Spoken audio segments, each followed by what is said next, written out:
Hello and welcome to this FPL Gameweek 30 team selection video with me, Holly Shand.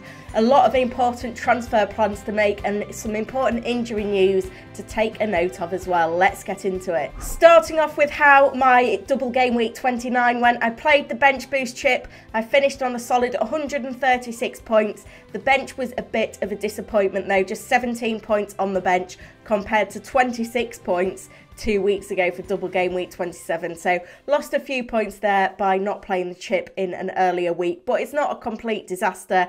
My 11 performed really solidly, including clean sheets from Kepa, attacking returns from our Newcastle United defenders and a clean sheet. Captain Rashford delivered, as did Matoma and March, and my front line, I cannot complain with their returns as well. So there's lots to take away from this. It's one of my best game week ranks of the season. I'm now in the top 500k for the first time this season. I'm about 56 points off the top 100k. I've still got my free hit to play as well. May need to mix up the captaincy in the final weeks of the season to try and make up that ground and push for that big finish. Transfer plans then. I've got one free transfer, 3.9 million in the bank, and the move that I need to make is to bring Erling Haaland back in. We did get some updates from Manchester City this week already to say that Erling Haaland is back in training, and that is full training. So with a fixture against Southampton away up next, it does seem like a priority to get him in. The problem is that in my squad, I haven't got the direct funds to upgrade Tony back to Haaland. I'm a little bit off at the moment. I've got 0.4 million that I need to make up in making that move.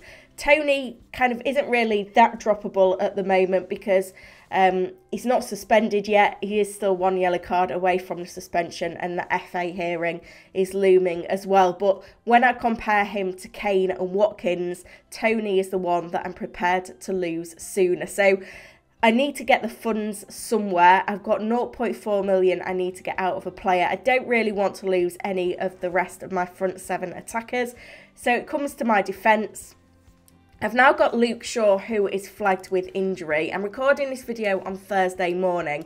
Probably going to have to wait till Ten Hag's press conference on Friday to find out exactly what's going on with Shaw. In his post-match comments last night, he said he couldn't give a diagnosis. They need to wait 24 hours. So if he does have to go for a scan or anything, that'll happen today. Hopefully we'll get an update from Ten Hag tomorrow. So I could drop Shaw in order to release those funds. But I think given the strength of my 15 at the moment, having just played the bench boost, it wouldn't be the worst thing if I had to bench Shaw for a couple of weeks. I know I'm going to free hit in 32, but we know that Manchester United have that double game week in 34, and the fixtures in the meantime aren't bad as well. So I would like to retain Shaw and at least start him when he's available. Certainly Everton and Nottingham Forest up next are the really attractive fixtures, really good clean sheet potential in those. It's a shame that he missed out on the clean sheet in double game week 29. So I'm tempted to keep Shaw unless he's like out for a month or something like that. So I think I'm probably going to get the funds out of Ben Mee, and I'm looking to an Aston Villa defender given their upcoming fixtures and their form. I'm looking towards Mings, who I gave a shout out to on the deal sheet earlier this week. We've got to bear in mind Aston Villa have got 2 clean sheets in the last 3 games, 4 clean sheets in their last 6. Mings is always capable of chipping in with an attacking return as well.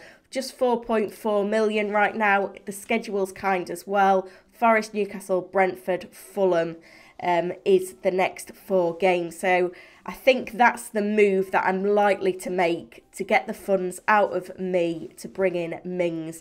I'm probably not going to make the transfers until after Friday's press conferences. I've got 0.2 million to play with in the meantime, so hopefully the price changes are kind to me. Team selection then, and I'll be hoping for a new manager bounce from Chelsea with Kepa getting the nod between the sticks. There are some benching decisions to make this week, but in defence, I think provided that Luke Shaw is available for game week 30, I'll play Trippier, Shaw on my new transfer in Mings and have Shaw and Henry on my bench. I think given the fact that Shaw's got an attacking return in the last game week gives me a little bit of hope that maybe he will blank against Brentford away. Moving on to the midfield then, and this is probably where the biggest decision has got to be made. I've got to play Rashford and Fernandes at home to Everton. I can't bench Saka against Liverpool away when he's on pen, so then it comes between Matoma and March, who have that trip to Spurs. I just feel like Matoma has the higher ceiling. He's more of the goal scorer. March is more of the assister. So I think I'm going to start Matoma and March is going to be my first sub. But he's there if anything happens that means that Haaland doesn't play. Haaland obviously getting the start up front away to Southampton alongside Watkins with Forest at home and Kane with Brighton at home. When it comes to captaincy then, unless we get really positive comments from Pep, I don't feel like we can include Haaland in the captaincy conversation for this week because we don't know whether he's fully fit to start the game. He could be on the bench. With it being the late kickoff on Saturday, I don't think we'll get early team news either.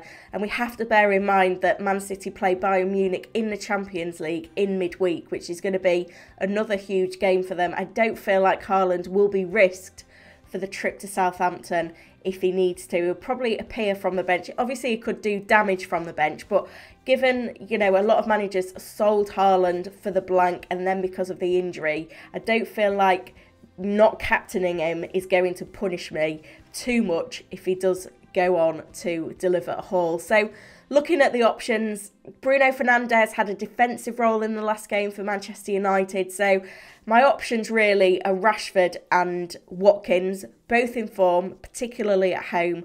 Rashford, I feel, has got to have more of an edge just because of the calibre of player he is, the fact that he's a midfielder, probably got the easier of the fixtures, although there's not a lot to choose between them. So it's looking like Captain Rashford and Vice Captain Watkins. I want to know your transfer and captain dilemmas, so do get in the comments. I do my best to answer all of your questions within 24 hours of the video going live. The press conference stream with those updates on Shaw and Haaland and the others will be at 1 o'clock on Friday UK time.